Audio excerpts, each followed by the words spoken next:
Hello again, and welcome back to the Cruising with Cheryl and Eric channel.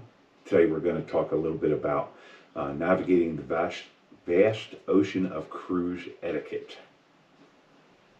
Say that 10 times fast. Couldn't say it once slow.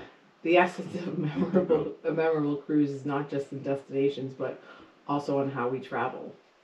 So let's set sail and delve deep into the world of cruise decorum. Ooh, big words.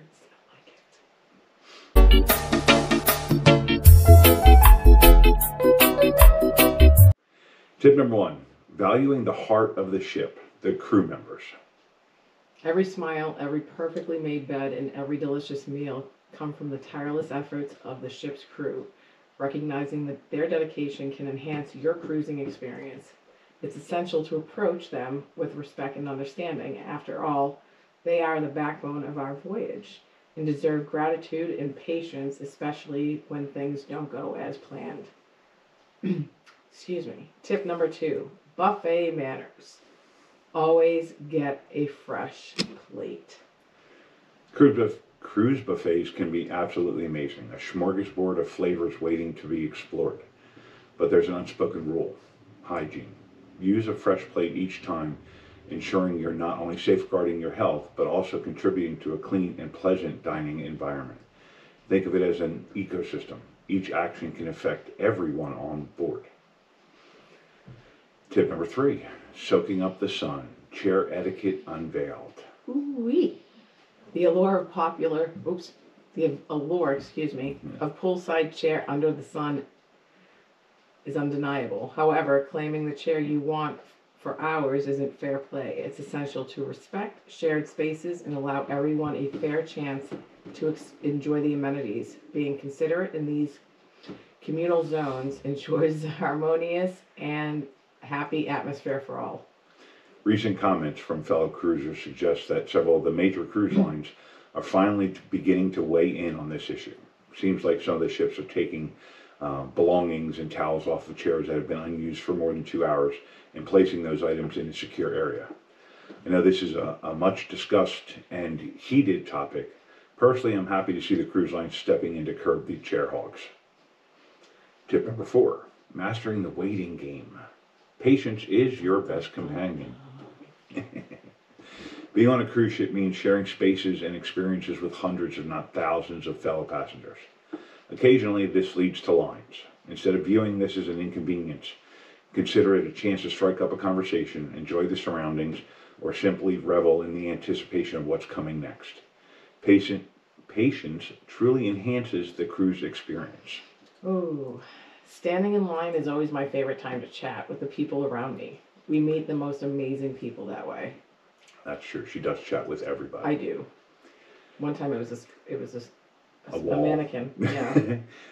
Tip number 5, elevator etiquette. A smooth ride up and down. That sounds so dirty on so many levels. Elevators on cruise ships can be busy. It's a simple act of courtesy to wait for passengers to exit before you step in. This ensures the safety and makes the elevator experience smooth for everyone. And if you're feeling active, opting for the stairs can be a quick, healthy choice. This is a sticking point with me particularly, but also with Cheryl. Oh yeah. The rudeness of people, the elevator door open and there's 12 of us inside the elevator, and instead of, giving way a little bit and letting us exit, way too many times people are just trying to jam their way in without giving us a chance to get off. It's like, wait a minute, where are you going? There's no room here. Give us a minute to get off, and then we'll let you in. You can have the whole elevator to yourself. Well, the other thing too is people on scooters. Oh. And it goes both ways. If whether you're on a scooter or on your own 2 feet or whatever the case may be, wait. Yeah. I mean, it's just. They're not going to close the buffet before you get It's there. respect. Plain and simple. And they might close the buffet because somebody used a dirty plate. No, I'm kidding. But respect is earned and given. Oh, tip number 6. The hushed corridors is key to the cabin harmony. Cruise cabins, while private, are closely situated. They're right next to each other. Respecting everyone's relaxation time is vital. whether it's being mindful during a late night conversation or silencing loud music. Little consideration goes a long way. Remember, you might be on vacation, but so is everyone else. Tip number 7, tune in, heed ship announcements. When the captain of cruise speaks, it's usually crucial. Whether it's about weather updates, port schedules, or onboard events, paying attention ensures you are well informed. These announcements often contain information that enhances your cruise experience and ensures safety. And if you think about it, we all know that the speakers that they use are not of the highest quality. So, you get a captain who's from a different country speaking over a lousy PA system. It's already hard enough to understand what he's trying to say, let alone if you've got 400 people sitting around you all ignoring it and just making their conversation louder. Yeah, and it's a lot of times it's kind of important information. Anyway, And sometimes it's not. that's true too. Oh, tip number 8, sip responsibly. Drink packages, do and don'ts. While the allure of unlimited beverages is hard to resist, remember, drink packages are personal. Sharing them not only goes against cruise policies, but it can also lead to unnecessary complications. Enjoy responsibly, understand the rules, and ensure everyone has their personalized package. Let's keep the spirits high in the right way. Tip number 9, a personal pet peeve. Punctuality. Respect your reservations. As the saying goes, time and tide wait for no one, especially on a cruise. So whether it's for a short excursion or a specialty dining experience, punctuality isn't just a sign of respect to the organizers, but also to your fellow cruisers. Being late can set off a ripple effect, making others wait and possibly miss out on planned activities. Heed that one, please. No. Tip number 10, drink smart and know your alcohol limits. I don't have any. The allure of an all-inclusive drink package can be tempting, but moderation is key. While a drink in hand might feel like a quintessential cruise moment, it's crucial to know your limits. Overindulgence might not only lead to regrettable actions or comments, but also affect your health. Remember, the goal is to create pleasant memories, not foggy ones. Worst thing would be to spend a couple $1,000s on a cruise and not remember half of it, at least in my opinion. Tip number 11, dress to impress. Respect the dress code. Cruises are all about relaxation, but they also come with their own set of style etiquettes. While you won't be turned away for not getting dressed up on formal night, adhering to the dress code enhances the experience. It's about the ambiance of the occasion, and who doesn't like a fancy dinner night photo, right? Yeah, I totally agree. Give me 2. Tip number 12, nature first, no littering overboard. Our oceans are a marvel, and it's our responsibility to keep them pristine. Tossing anything overboard isn't just harmful to marine life, but also can lead to serious penalties. It's simple. Enjoy the ocean views, but leave no trace behind. Don't toss your trash. Don't throw your cigarette butts. Don't throw cups or glasses. That all ends up in the ocean, and it's Just laziness. Anyway, tip number 13, parental watch. Take responsibility for your children. Well, then you don't have to take responsibility for them. Oh, you're kind of my child. That's true. Cruises offer a plethora of activities for children, making it a delightful experience for them. However, it's essential for parents to be vigilant. Oh, sweet Lord.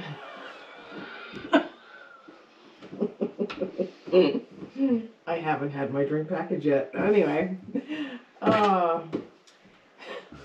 we're just gonna keep on going. Yes, ma'am.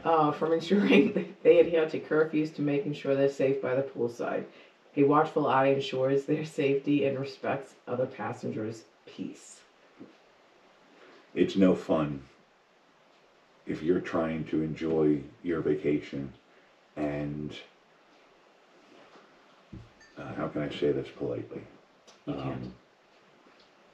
There's screaming, running kids all over the place. And okay, if they're on the pool deck, okay, you expect that on the pool deck. But we were on a cruise not long ago, and somebody's 4, 5, 6-year-old kid comes running through the solarium, soaking wet with a 40-pound diaper as his only clothing, looking for his mommy. And mommy was nowhere to be found. And yeah, that was scary for it was, yeah. Anyway, enough Just on be that. careful with Yeah. kids. Mind your kids. I mean, they're your kids, you know. Yeah, anyway. Go ahead, babe. Tip number 14, share the kindness, be polite to fellow passengers. Cruises are definitely a melting pot of cultures, backgrounds, personalities. You get all kinds of people. Little kindness and patience work wonders in fostering a good time, a good memory. If tensions do ever rise, it's always best to involve a crew member rather than taking matters into your own hands. That's never the solution, especially, I mean, you're on vacation. Tip number 15, stay clean, stay safe. Prioritize hand hygiene. One lesson we've all embedded, whatever, Yeah. recently is the importance of cleanliness. On a cruise, it's doubly significant. Regular hand washing, especially before meals, not only protects you but the fellow cruisers. The ship is a shared space and hygiene is a collective responsibility. Don't forget about the washy lady. Yes. Washy. Tip number 16, safety first. Promptly complete the muster drill. Muster drill is more than just a safety protocol. It's actually your guide to staying safe while you're on board. With many cruises moving this essential drill to their apps or the video screen, it's become even more convenient. Make it a priority. After all, the sooner everyone completes it, the sooner the real fun begins. Just in case you're not aware, it's a maritime law that every passenger on board that ship has to complete the muster drill before that ship is allowed to leave the port. So, you know, if you've been on more than one cruise, I'm sure you've heard the announcement. Would passenger so-and-so and so-and-so and so-and-so please go to your muster stations? That usually happens, every 15 minutes for the last hour and a half before you depart? Mm-hmm. I'm so glad that they changed the muster drill so that, you know, you're not standing sandwiched in on a rail with the life jacket on, waiting for a presentation. It's much better now than it used to be. But my rule of thumb, get on board, get to your muster station, get it over with and done, and then go and have a good cruise. Mm-hmm. All right. Tip number 17, clearing the air, respecting designated smoking areas. This one's kind of personal for Cheryl and I.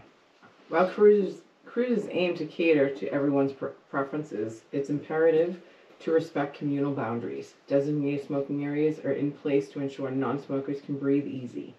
These areas are carefully chosen, keeping everyone's comfort in mind. By adhering to these zones, you can ensure a pleasant environment on board, where everyone's choices are respected. There are ample smoking areas on each ship. Don't be a Karen and decide those rules don't apply to you. We both smoke, and there's nothing worse than seeing some idiot being rude and smoking in a non-smoking area. It makes life difficult for all of us. It does. Every tip, every suggestion we've shared is all for one purpose, to make cruising a delightful experience for everyone on board. So as you sail through the vast waters of the ocean or the rivers, or both, keep all these guidelines in your back pocket. They're your passport to a seamless and enjoyable cruise journey. Yes. So join us in championing courtesy, understanding, and mutual respect of the vast oceans of cruising. Stay anchored to our channel for more in-depth guides and insights. Don't forget to subscribe. Should I point? No. As we set sail, sail informed, sail with grace until our next deep dive. Bon voyage. See ya. Have a good day.